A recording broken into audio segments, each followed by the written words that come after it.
Comox, we call it the Comox box, here in the Comox Valley, where these are very standard houses that were basically pre-approved by the municipalities. As the NDP's campaign bus rolled through Courtenay, the city's mayor says his community is a good example of the kind of thinking needed to spur home construction.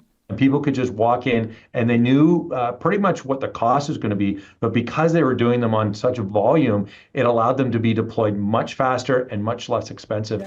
Speaking in nearby Cumberland, NDP leader David Eby touted a plan to use prefabricated homes, which can be built in as little as 12 weeks. In a controlled factory environment, you can build faster, you can build with less waste.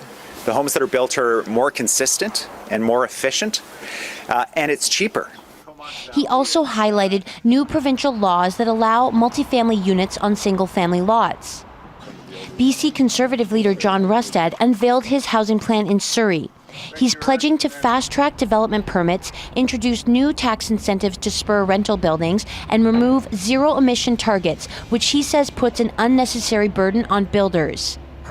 It's estimated that the costs have increased between 30% and 40% for middle-class housing under this NDP, with their hidden taxes associated with the step code and other components associated with this.